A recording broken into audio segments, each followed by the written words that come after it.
Excuse me sir, Amir Mahal எங்க இருக்குன்னு சொல்ல முடியுமா? அமீர் மஹால்? You mean Amir Mahal? ஆமா சார், அமீர் மஹால். இதே கும்பகோணத்துல இத்தனை வருஷமா இருக்கேன். அமீர் மஹால். சரசு, உனக்கு தெரியுமா? நான் உங்களை கல்யாணம் பண்ணதுக்கு அப்புறம் இப்பதான் திருச்சி ஜில்லாவுக்கே வரேன். ஐயோ, கும்பகோணம் திருச்சி ஜில்லால இல்ல, தஞ்சாவூர் ஜில்லா. சாரி சார், அமீர் மஹால் பத்தி நான் கேள்விப்பட்டதே இல்ல. போலாமா?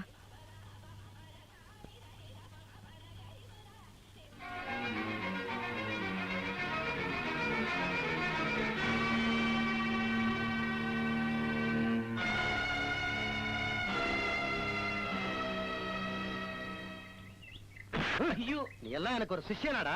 ஆமா. என்ன ஆமா? இவன் ரோமன் ரிங்ஸ் ஆடணும், 108 புல் அப்ஸ் எடுக்கணும். அது வரைக்கும் விடாத. நான் வெளியில கடை வரைக்கும் போயிட்டு வந்துடுறேன். என்னடா பார்வை? கவனிச்சுக்கிறேன்.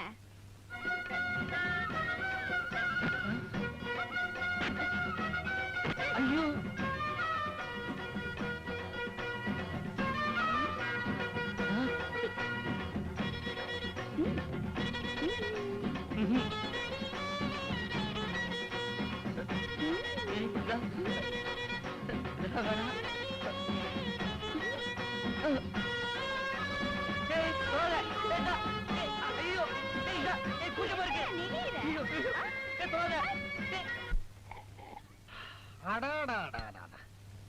சம்பந்தி, மனைவி அமைவதெல்லாம் இறைவன் கொடுத்த வரம்னு சொன்னானே, அவன் ஏனோ தானோ சொல்லல, அனுபவிச்சு ரசிச்சு தான் சொல்லியிருக்கான்.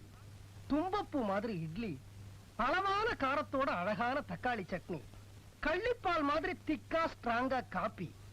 சம்பந்தி, வெத்தலை போட்டு போட்டு மரத்து போன என்னாக்கே ருசி தெரியுதுன்னா பாத்துக்குங்களேன். கொடுத்து வச்சவர் சம்பந்தி நீங்க. சம்பந்தியமா சத்திட்டீங்க.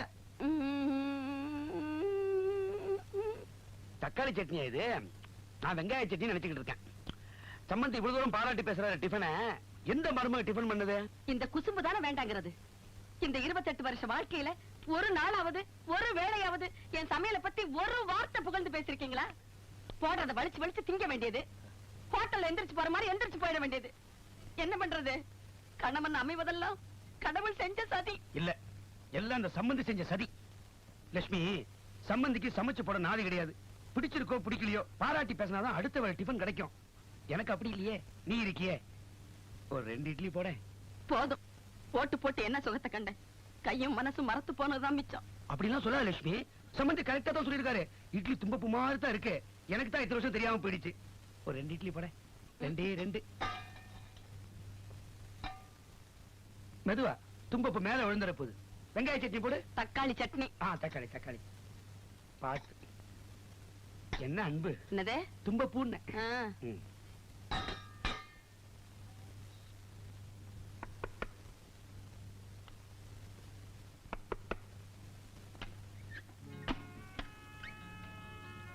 என்னம்மா சௌக்கியமா? ஒன்னத்தம்மா சௌக்கியமான்னு கேட்டேன். என் மேல ஏதாவது கோமா? கேட்ட கேள்விக்கு பதில் சொல்ல மாட்டியா? சௌக்கியமான்னு கேட்டேம்மா. நேர்ல பார்த்தா விசாரிக்கிறீங்க, நீங்க போட்ட லெட்டர்ல என்னை பத்தி ஒரு வார்த்தை கூட விசாரிக்கலையே. படிச்சியா? நீ சாதாரணமா பக்தி புஸ்தகம் தான் படிப்பேன்னு சொன்னாங்க. என் லெட்டர் கூட படிச்சியா? வேணும்னே தான் நான் விசாரிக்கல. இதோ பாருமா, நீ இப்படி எல்லாம் எதையுமே எதிர்பார்க்காத பொண்ணு அப்படின்னு இந்த வீட்டுல எல்லாரும் சொன்னாங்க. அப்படி இருக்க முடியாது. நீ சின்ன சின்ன விஷயத்த கூட எதிர்பார்க்கிற சாதாரண சராசரி பொண்ணுதான் அப்படின்னு என் மனசுக்கு பட்டது. அதான் ஒரு சின்ன டெஸ்ட் வச்சு பார்த்தேன்.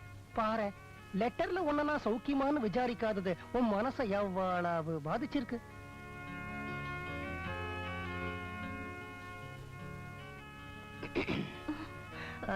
இப்ப விசாரிக்கிறேம்மா, சௌக்கியமா? சௌக்கியம் மாமா. மாமா? போன தடவை வார்த்தைக்கு வார்த்தை சார் சார்னு, இப்ப மாமாங்கிற. நெருங்கித்தான் வரேன் போல இருக்க. நான் உன்ன விசாரிச்சேனே, பதிலுக்கு நீ என்ன சௌக்கியமான்னு விசாரிக்க கூடாதா? சாரி மாமா. சௌக்கியமா? நீ சௌக்கியம் இல்லாம சௌக்கியம் போய் சொல்ற போது நான் எப்படிமா சௌக்கியமா இருக்க முடியும்?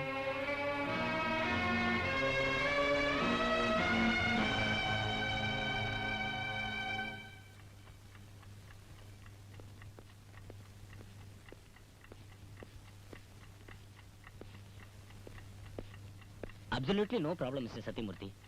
உங்களுக்கு குழந்தை பிறக்கிறதுல எந்த விதமான பிரச்சனையும் இல்ல. ஆனா கல்யாணம் ஆகி 4 வருஷம் ஆகியும் ஏன் குழந்தை பிறக்கலைங்கிறதுக்கு என்னால பதில் சொல்ல முடியாது. எதுக்கும் உங்க ஒய்ஃபையும் ஒரு தடவை செக்அப் பண்ணிடுறது நல்லது.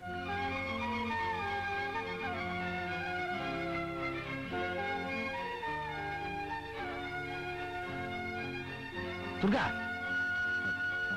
Sorry sir. துர்கா, துர்கா, துர்கா, துர்கா, படிச்ச பொண்ணு இல்ல நீ. ஒரு ஸ்கூல் டீச்சர் வர, ஒரு டாக்டர் முன்னாடி நாகரிகம் இல்லாம இப்படியா நடந்துக்கிறது? நீங்க செஞ்சது மட்டும் சரியா? சத்தப்படாத. நான் செஞ்சதுல என்ன தப்பு? நீங்க என்ன பொண்ணு பார்க்க வந்த அன்னைக்கு நான் உங்ககிட்ட என்ன சொன்னேன்? என்ன கண்டிஷன் போட்ட சொல்லுங்க. இப்படி ஊம மாதிரி பேசாம நடந்தா என்ன அர்த்தம் சொல்லுங்க.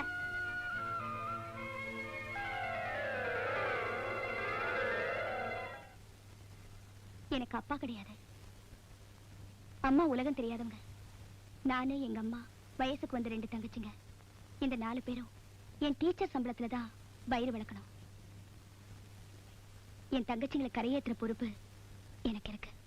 சரி கல்யாணம் ஆனதுக்கு அப்புறமும் நான் வேலைக்கு போவேன். சரி. சம்பள தேதி அன்னைக்கு சம்பள பணம் மொத்தத்தையும் எங்க அம்மா கிட்ட கொடுத்துட்டு தான் உங்க வீட்டுக்கே வருவேன். சரி. தங்கச்சிங்களை ஒருத்தன் கையில பிடிச்சு கொடுக்குற வரை நான் வேலையை விட மாட்டேன். சரி. அது வரைக்கும் நமக்கு குழந்தை பிறக்க கூடாது. அதுக்கு இதுக்கு என்ன சம்பந்தம்? எனக்குன்னு ஒரு குடும்பம் வந்துட்டா இந்த குடும்பத்தை கவனிக்க முடியாதே. ஓஹோ. அது மட்டும் இல்ல, வயசு பசங்க படிக்கிற இடத்துல டீச்சரா வேலை செய்யறவனா அவங்க முன்னாடி வயிற்று தள்ளிக்கிட்டு போய் நிக்க முடியாது. சரி. இந்த விஷயம் நம்ம 2 பேரை தவிர உங்க அப்பா அம்மாவுக்கு கூட தெரியக்கூடாது. சரி. அன்னைக்கு கல்யாண ஆசையில நான் சொன்னதுக்கெல்லாம் சரி சரின்னு பெருமாள் மாடு மாதிரி தலையாட்டிட்டு என் உடம்ப செக்அப் பண்றதுக்கு டாக்டர் கிட்ட கூட்டிட்டு வந்திருக்கீங்களே, இது உங்களுக்கே நல்லா இருக்கா? உன் உடம்ப நான் செக்அப் பண்ண சொன்னா? இல்ல, ஆனா உங்க உடம்ப நீங்க ஏன் செக்அப் பண்ணீங்க? உங்க உடம்புக்கு தான் ஒரு குறையும் இல்லையே. அது உனக்கு தெரியுமா? ஆனா இந்த ஊர் உலகத்துக்கு தெரியாது இல்லையா? என்ன யாரும் 9 நினைச்சிட கூடாது இல்லையா? அதுக்கு தான் டாக்டர்கிட்ட செக்அப் பண்ணேன். குழந்தை பெத்துக்கிறதுக்கு எல்லா தகுதியும் எனக்கு இருக்குன்னு டாக்டர்கிட்ட சர்டிபிகேட் வாங்கி வச்சுக்க போறேன். எனக்கு ஆபீஸுக்கு நேரமாச்சு, நீ ஸ்கூலுக்கு போமா.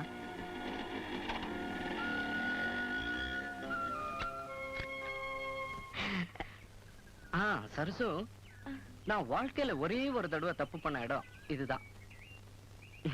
நான் பீர் சாப்பிட்டது இங்கதான். ஏங்க, இது காஷ்மீரா இல்ல கன்னியாகுமரியா? பெரிய சரித்திர புகழ் பெற்ற இடம், கூட்டிட்டு வந்துட்டீங்க. இங்கதான் எல்லாரும் 2 மணி நேரம் ஜாலியா சீட் விளையாடிட்டு இருந்தோம்.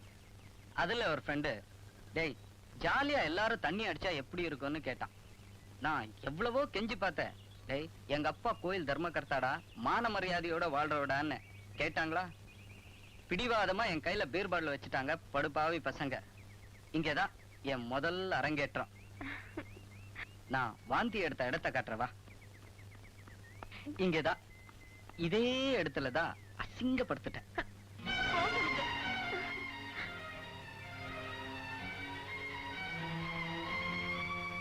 Excuse me sir, Amir Mahal எங்க இருக்குன்னு சொல்ல முடியுமா? Amir Mahal sir.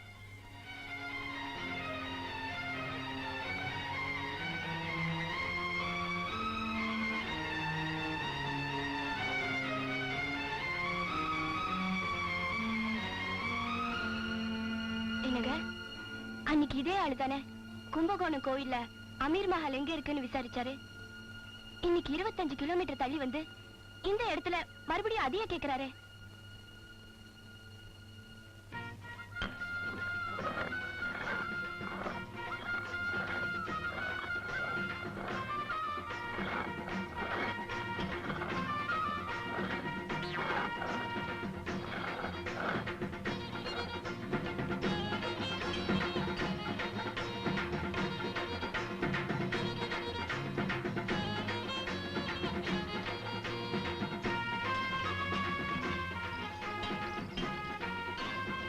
Master, police வேலைக்கு சார்னு ஆசைப்பட்டு உடம்பு தயார் பண்றதுக்காக இங்க வந்தேன்.